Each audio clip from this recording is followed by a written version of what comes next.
Castro, diputado federal por el PRI, exsecretario de Economía y negociador del TEMEC. Buenas noches, Ildefonso, como siempre, un gusto platicar contigo. Buenas noches, Paco, qué gusto saludarte. Oye, déjame entrarle así, y ya hablaba yo del domingo de resurrección. ¿Será un domingo de resurrección o de muerte? Mira, yo lo consideraría como un domingo de reafirmación, de reafirmar sin duda una visión de un México moderno, que no echemos un salto al pasado. Este país ya vivió las consecuencias de monopolios públicos y también de monopolios privados. Lo que tenemos que hacer es garantizarle a los mexicanos electricidad suficiente, de calidad, limpia y sobre todo a bajos costos. Y para lograrlo, solo lo vas a lograr generando competencia. No nos pueden venir a contar la misma historia que ya sufrimos en los 70s. La historia de los monopolios gubernamentales se ha repetido en el mundo infinidad de veces. Lo que necesitamos es un gobierno que sea el líder del sector en la planeación, que sea sin duda la autoridad que defina las reglas, pero que no quiera tratar de saber más de los que han aprendido las mejores tecnologías en el mundo para generar electricidad limpia. ¿El PRI y los integrantes de Va por México se mantienen en el no? Yo te diría, nos mantenemos y nos reafirmamos en un modelo eléctrico que le permita a los mexicanos un futuro competitivo para sus empleos, para su industria, para sus exportaciones y sobre todo un futuro en el cual todos los mexicanos podamos tener la seguridad de una electricidad que sea a buenos costos y que sea una electricidad limpia. Y eso quiere decir que el compromiso con no aceptar una reforma constitucional que lo único que hace es regresarnos a los 70s con un monopolio estatal, ese es un compromiso que se ha definido. Y creo que en esto pues hay mucha demagogia de por medio. Te doy un ejemplo. Dicen, con esta reforma, electricidad más barata. Pues Paco, hay que ver nada más los números de hoy.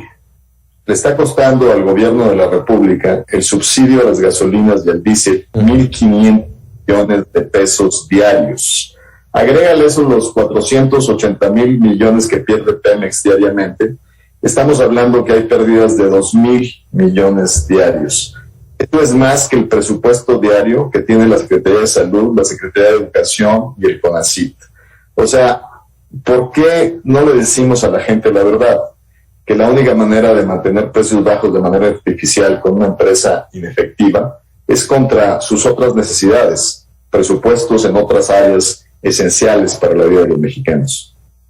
Dice, déjame preguntar, porque lo ha estado diciendo en los últimos días Ignacio Mier, el coordinador de la bancada de Morena, diputados, que por cierto lo buscamos desde ayer, lo buscamos hoy y no ha dado oportunidad de platicar con él sobre el tema, pero ha dicho en otras entrevistas que el cambio de fecha para la discusión al domingo es porque necesitan la oposición reflexionar, necesitan estudiar esta reforma. Yo te pregunto, ¿no han tenido suficiente tiempo? Llevan meses con este tema.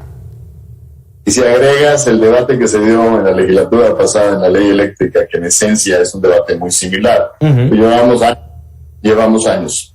Y además, pues esto es una estrategia disuasoria, porque lo que está haciendo el coordinador de Morena es simplemente comprando tiempo. Ya lo estamos viendo, hay estrategias en redes donde le están pidiendo a sus seguidores que nos presionen, que nos manden cartas. Pues lo mismo podemos pedirle a muchos mexicanos que nos han pedido comprometernos con un voto por el futuro de México. Entonces esto pues simplemente es diferir algo que ya es un anuncio anticipado, que la Alianza Va por México y Movimiento Ciudadano estarán votando en contra de esta iniciativa. También ha señalado que los 12 puntos que ha planteado Va por México están ya integrados en esta iniciativa. ¿Ustedes lo han visto? Ildefonso, ¿tú lo has visto? ¿Ya están ahí? Déjame decirte que esto es otro juego de medias verdades y medias mentiras. De los 12 puntos, el primero, el líder de Morena dijo que se habían incorporado 9. Son 9 puntos accesorios, que la electricidad es un derecho de los mexicanos, lo cual estamos de acuerdo, que lo pedimos nosotros, que podamos subsidiar la electricidad al sector agropecuario, que podamos apoyar los sectores más vulnerables. Ahí todo lo compartimos. El problema es que esos tres que dice que contestó, no que incluyó, pues son el núcleo. O sea, no cambian su postura de desaparecer al órgano autónomo que le da equilibrio al mercado eléctrico, no cambian su postura con sumar a la Comisión Federal de Electricidad, la CENACE, que es el árbitro que despacha la energía de acuerdo a cuál es la energía más barata y más limpia. Entonces, pues es los tres que se reserva y dice que los contestó porque interpreta la resolución de la Corte, pues realmente es una falacia. Y lo que está haciendo es que le pone esferitas al árbol, pero lo esencial, el árbol sigue estando chueco. Y está chueco, ¿por qué? Porque en esencia insisten en regresar el monopolio estatal al proceso. ¿Y qué significa un monopolio estatal? Pues ya nos dieron una prueba de eso. Sin ningún tipo de acotamiento, regresaron los beneficios a los empleados de la comisión, a los que tenían antes de la reforma que se realizó, y ahora se pueden jubilar a los 55 años con 25 años de trabajo, cosa que ningún otro mexicano puede hacer. Todos los mexicanos que están en el IMSS necesitan 60 años de edad mínimo y mínimo 30 años de trabajo. Entonces, queremos regresar a los monopolios públicos para dar canonjías y privilegios especiales que no le damos al resto de los mexicanos. Caray, pues interesante. A ver, en todo esto, si esta iniciativa de reforma llega a aprobarse, ¿qué impacto podría tener para los mexicanos en el interior y también en el ámbito exterior? Porque evidentemente tenemos el TEMEC ahí pegadito, ¿no? Bueno, primero vamos a tener en el interior la transmisión de las ineficiencias en el costo de la operación del sistema, que terminará o costándonos más desde el punto de vista de tarifas, o al menos algunos, o costándonos más en vía indirecta por los subsidios que tendrán que financiarse del presupuesto, sustrayendo gastos fundamentales en salud, en educación, en programas sociales, por ejemplo. Ese es por un lado. Y por el lado del cuando tú dices consecuencias en el extranjero, pues son consecuencias en el extranjero, pero que repercuten en los mexicanos. Y te doy un ejemplo.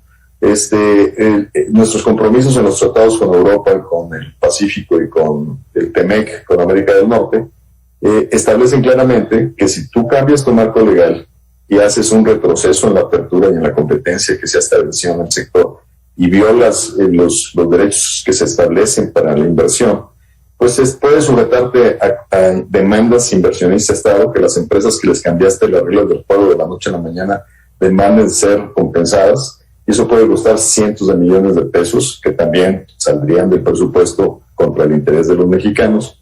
Y el segundo, el Estados Unidos puede pedir un panel gobierno o Estado, como lo pedimos nosotros en transporte, NAFTA, que lo ganamos, y eso nos dio derecho a ponerle aranceles a productos americanos. Bueno, eso mismo pueden hacer los norteamericanos en una cantidad para compensar el daño generado por la reforma.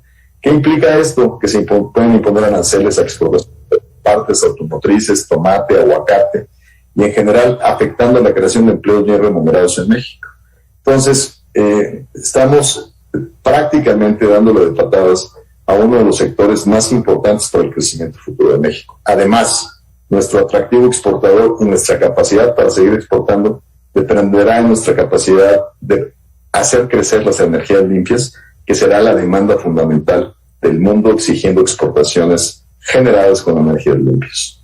Ildefonso, ¿ya preparado para pernoctar, para dormir el sábado en San Lázaro? Y te lo pregunto a la vez que te cuestiono, ¿cuál es el riesgo, cuál es el miedo de no hacerlo? No, mira, no hay un miedo, pero como pues ya conocemos las tácticas. Hoy escuché al coordinador de Morena decir, no somos iguales, no son iguales, son peores. O sea, y tienen tácticas muy voluntarias para impedir el acceso o para diferir. Por ejemplo, si no fueran iguales, hubieran mantenido el compromiso de haber votado hoy, que estábamos todos ahí listos, y ahí estás poniendo un video de cómo nos transportamos, habíamos hecho una comida para irnos al Congreso. Exacto. Y seguramente eso en algún momento lo decidiremos para esta semana, pero por lo pronto la recomendación es que estuviéramos, en mi caso, tú sabes que soy de Nuevo León, bueno, pues ya decidí cancelar para no tener problemas de vuelos y me quedé en la Ciudad de México para no tener riesgos de perder aviones y de a última hora salir con consecuencias. Entonces, sí, todos mis compañeros están plenamente conscientes de que no hay que esperar hasta el último día, hasta el domingo, para llegar a la Ciudad de México, para poder estar todos aquí listos para poder hacer nuestra responsabilidad. Más allá del tema de la reforma eléctrica, y de Alfonso, este domingo sería, déjame plantearlo así, sería un domingo de resurrección para la oposición. Al menos creo yo que veremos un resultado de la democracia, que fue la que nos dio un nuevo mandato en el 21 y que decidió reducir por mucho el respaldo. En el 2018 el voto por Morena por la presidencia fueron más de 30 millones de votos. En el 21 fueron alrededor de 21 millones de votos. En la consulta del domingo pasado fueron alrededor de 14,5 millones de votos. Y eso nos dice que la sociedad está actuando de una manera consciente y está exigiendo el contrabalance que representa una oposición razonable. Ildefonso Guajardo, siempre un gusto platicar contigo. Si nos lo permites, pudiéramos hacerlo el próximo lunes, ya con todo el panorama de lo que ocurrió el domingo. Pues encantado de agendarlo. Estará sujeto a lo que ocurra en la sesión, cualquier tipo de táctica. Entonces, con gusto estaremos en contacto para volvernos a encontrar. Muchísimas gracias, muy buenas noches. Gracias, buenas noches, Pedro. 100 palabras de Víctor Hugo Hernández.